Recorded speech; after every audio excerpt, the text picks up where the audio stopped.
Series of positive terms, किसी infinite series में या तो सारे पॉजिटिव टर्म्स हों या फिर जैसा कि हमने एक प्रॉपर्टी पढ़ी कि कुछ टर्म्स हम छोड़ सकते हैं, है ना। जैसे फॉर एग्जांपल ये सीरीज है, इसमें स्टार्टिंग के कुछ टर्म नेगेटिव हैं तो इनको हम छोड़ दें तो फिर आगे तो ये अप टू इन्फिनिटी सारे टर्म्स पॉजिटिव ही हैं। तो इस तरह की सीरीज अब हम यहाँ पे पढ़ेंगे, an infinite series in which all terms after some particular terms are positive is positive term series कहलाती है ये। फॉर एग्जाम्पल एक ये लिखी हुई है और इस तरह की सीरीज हम पढ़ेंगे। This is a positive term series by omitting the negative terms. The nature of A positive terms series remains unchanged. Nature यही रहेगा कुछ, यानी नेचर से मतलब यहाँ पे कन्वर्जेंट या डाइवर्जेंट या ऑसिलेटिंग जो होगी, कुछ टर्म्स हम छोड़ भी दें, फाइनाइट नंबर ऑफ टर्म्स, तो भी नेचर वही रहेगा, ये मतलब है। अब हम इनके टेस्ट पढ़ेंगे। Test for convergence of infinite series of positive terms. Here the series having only positive terms are considered, since a series with all negative terms is nothing but the negative of the series with all the positive terms. It suffices to consider a series with only positive terms. किसी series में सारे terms negative हों तो ये तो वही होगी कि जो पॉजिटिव टर्म सीरीज उसमें -1 का मल्टीप्लाई कर दिया तो उसकी तो प्रॉपर्टी हम पढ़ चुके हैं, तो नेचर तो वैसा ही रहेगा, लिमिट में भी -1 का मल्टीप्लाई हो जाएगा। तो इसलिए पॉजिटिव टर्म सीरीज यहाँ पर हम पढ़ेंगे केवल इस जगह, और बाद में हम अल्टरनेटिंग सीरीज पढ़ेंगे।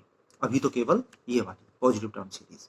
To determine the nature of a series we have to find SN, जो कि डेफिनेशन में बताया था।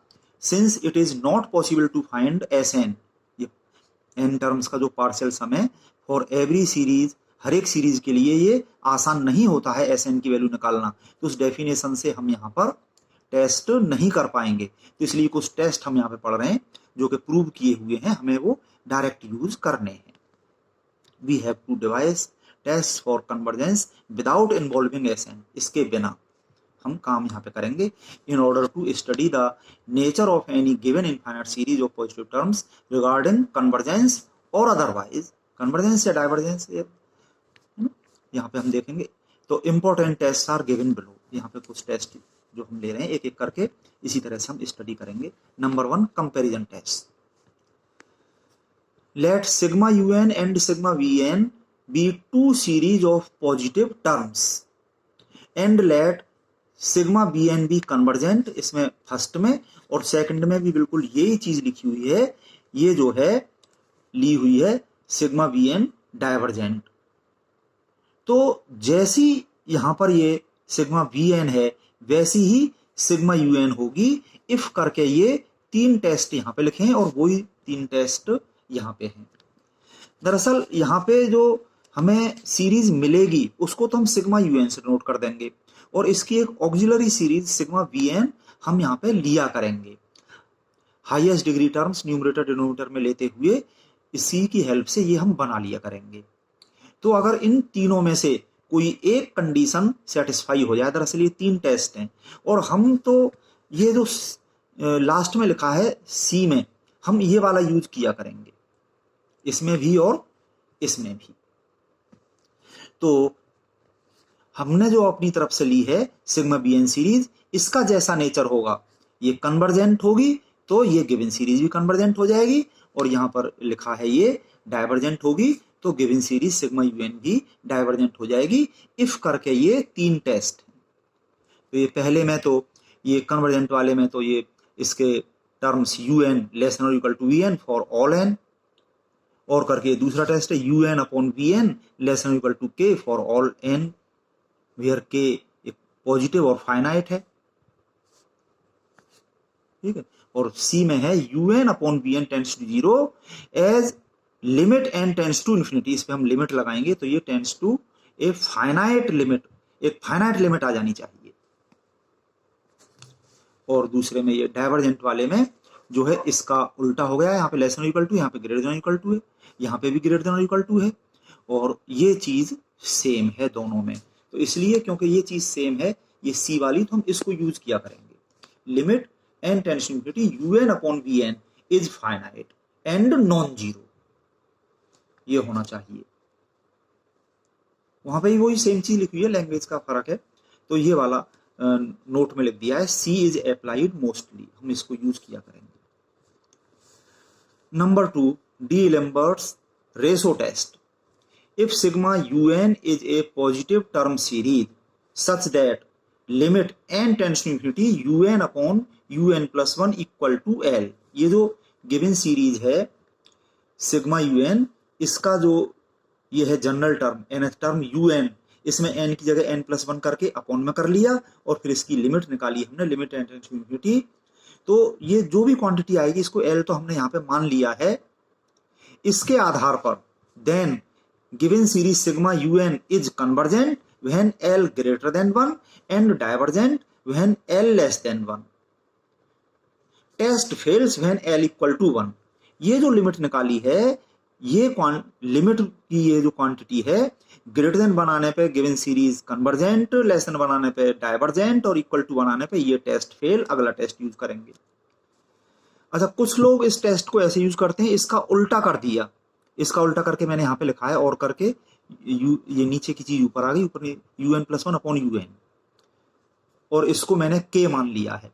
तो यहाँ पे ये चीज उल्टी होगी, जो ये l का उल्टा ये k है, तो ये कन्वर्जेंट के लिए k लेस देन 1 और डाइवर्जेंट के लिए k ग्रेटर देन 1 और k इक्वल टू 1 के लिए test fail.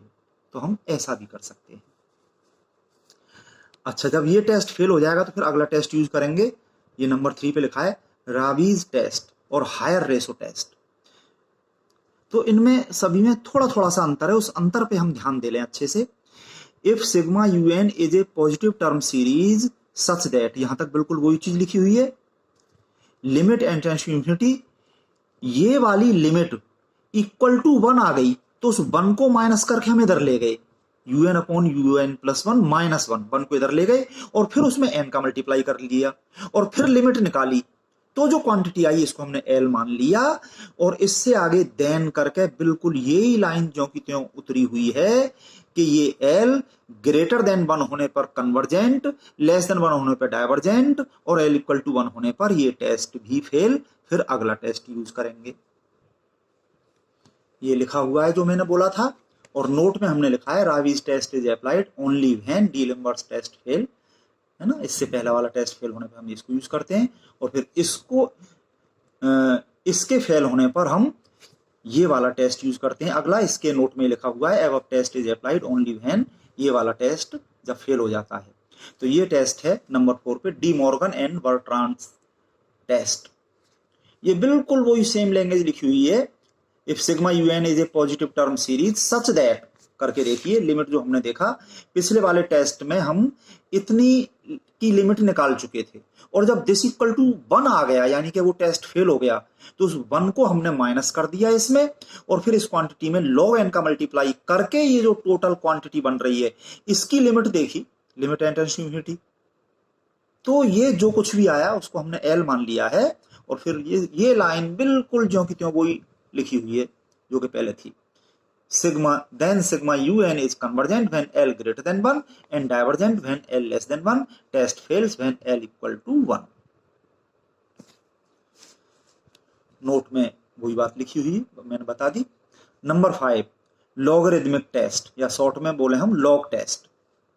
If sigma un is a positive term series, बिल्कुल वही बात, such that limit n tends to infinity n log un upon un plus 1 equal to l, और फिर l के बारे में वही बात लिख रही है। तो यहाँ पे इस चीज को समझें जो कि नोट में लिखा हुआ है कि log test is applied only when d'Alembert's test fails and exponentials exist. D'Alembert test fail होने पर उससे आगे रावी टेस्ट जो हमने यूज किया था, बात बिल्कुल वैसी ही है, पर जब एक्सपोनेंशियल वगैरह आ जाए तो वो लॉग लेने पे सिंप्लीफाई हो जाते हैं, तो हम ये लॉग टेस्ट यूज करेंगे। डीएलेम्बर्ट टेस्ट फेल हो जाए और एक्सपोनेंशियल उसमें आ रहे हो तो हम ये यूज करेंगे। तो डीएलेम्बर्ट टेस्ट में ये हमारा इतना था, इसकी लिमिट निकाली थी, वो फेल हो गया तो फिर इसका हमने लॉग ले लिया और n का मल्टीप्लाई कर दिया और फिर लिमिट निकाली। तो ये जो आ जाए L मान लिया, then sigma un is convergent when L greater than 1 and divergent when L less than 1, test fails when L equal to 1। और जब L equal to 1 से ये log टेस्ट फेल हो गया तो फिर इससे आगे सेकंड log टेस्ट और higher log test.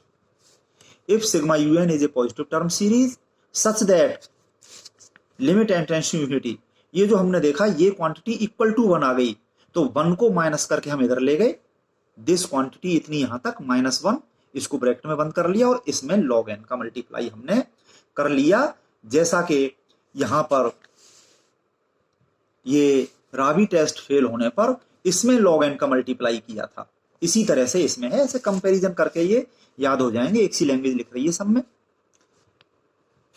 Then sigma un is convergent when L greater than 1 and divergent when L less than 1, test fails when L equal to 1। तो ये यहां तक तो ये 6 नंबर तक तो ये टेस्ट मिलते जुलते थे, अब थोड़े थोड़े से डिफरेंट हैं। नंबर 7 कॉचीज रूट टेस्ट और Cauchy's radical test. If sigma UN is a positive term series, यहां तक तो बात वही है, और सच दैट लिमिट यूएन की पावर 1/n, ये लिखा है हमने यहाँ पे नोट में, above test is applied only when UN has powers of n। जब यूएन में जो है इस ऐसी चीज होंगी कि n जो है पावर में आ रही होगी, तो यूएन पे पावर जब 1/n लगा देंगे तो वो n पावर खत्म हो जाएगी, तो उस केस में हम इस टेस्ट को यूज करते हैं, ये इसकी पहचान है। तो इसमें फिर limit n tends to infinity लगा दी यूएन की पावर 1/n पे, n खत्म हो जाएगा इसमें से और इसकी लिमिट आ जाएगी, तो इसको हमने k मान लिया, थोड़ा सा अलग है तो वहां l माना था तो यहाँ पे k मान लिया, क्योंकि इसमें ये उल्टी चीज है, जैसा कि k मैंने एक जगह और लिखा था उसमें लिखा था उसी तरह से। Then sigma UN is convergent when k less than 1 and divergent when k greater than 1, और ये test fails when k equal to 1। मैंने ऐसा कर दिया कि जहां l लिखा है तो उसमें कन्वर्जेंट के लिए l ग्रेटर देन 1 और डाइवर्जेंट के लिए l लेस देन 1, और जहां k लिखा है तो वो उसके लिए ये उल्टा हो गया है। ये तरीका मैंने अपनाया है जिससे याद रखने में आसानी रहे। Number 8 Gauss test, Gauss test apostrophe होगी क्योंकि लास्ट में ऐसे।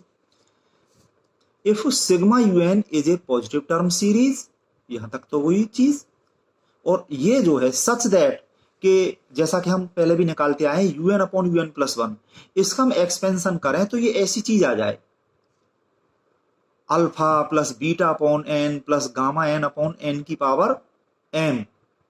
तो इसमें अल्फा ग्रेटर देन 0 है, और ये जो n की पावर m है ये m ग्रेटर देन 1 है, और ये gamma n is finite for all values of n, then following cases में भी। यहाँ पे गामा n को इस फॉर्म में भी लिख सकते हैं प्लस डॉट डॉट, यहाँ पे ऐसा भी कर सकते हैं, तो उसका कोई इतना इफेक्ट नहीं है, अल्फा बीटा से ही पता चलेगी कन्वर्जेंस डाइवर्जेंस। तो ये जो केस है, case first, alpha not equal to 1 पे ये given series sigma UN is convergent when alpha greater than 1 and divergent when alpha less than 1, whatever beta में भी, बीटा की वैल्यू कुछ भी हो, जैसे एल के लिए बात थी वैसी ही यहाँ पे अल्फा के लिए बात होगी, कन्वर्जेंट डाइवर्जेंट। और case second alpha equal to 1 होने पर अब बीटा पे डिपेंड करेगा, sigma un is convergent when beta greater than 1 and divergent when beta less than or equal to 1। जैसा L में होता था वैसे ही यहाँ अल्फा में है, यहाँ बीटा में है, और यहाँ पर इक्वल टू 1 और आ रहा है, ये ध्यान रखने की चीज है। तो सारे केस यहाँ पे आगे इस टेस्ट से पता चल जाएगा। Number 9 Cauchy's condensation test. If phi and V, ये दो टेस्ट थोड़े से अलग हैं और ये ज्यादा जरूरी नहीं है। If phi n is positive for all positive integral values of n and continuously diminishes as n increases, n के बढ़ने पे ये कम होते जाएं, and if a be a positive integer greater than 1 then two series sigma phi n, जो कि ये गिवन सीरीज है, एंड सिग्मा ए की power n into phi a की पावर एन, इसमें ए की पावर एन का मल्टीप्लाई कर दिया और यहाँ पे एन की जगह ए की पावर एन कर दिया, तो आर आइदर बोथ कन्वर्जेंट और बोथ डाइवर्जेंट। तो इन दोनों में एक गिवन सीरीज है और एक सीरीज हमने बना ली, और इन दोनों का नेचर एक जैसा होगा, या तो दोनों कन्वर्जेंट होंगी या दोनों डाइवर्जेंट होंगी। और ये लास्ट में number 10 integral test, positive term series phi1 plus phi2 plus dot dot phi n plus dot dot of infinity, where phi n decreases as n increases. बिल्कुल जैसा ऊपर था वैसी ही चीज है यहाँ पे. इज कन्वर्जेंट और divergent according as the integral, इसमें n की जगह x कर दिया, integration phi x d x respect integration कर दिया और लिमिट लगा दी 1 to infinity. तो ये इंटीग्रल इज फाइनाइट और इनफाइनाइट. इस इंटीग्रल की वैल्यू फाइनाइट आने पर गिवन सीरीज कन्वर्जेंट और इनफाइनाइट आने पर गिवन सीरीज डाइवर्जेंट होती है. तो ये टेस्ट है और नेक्स्ट लेक्चर में इन पे हम एग्जाम्पल्स करेंगे.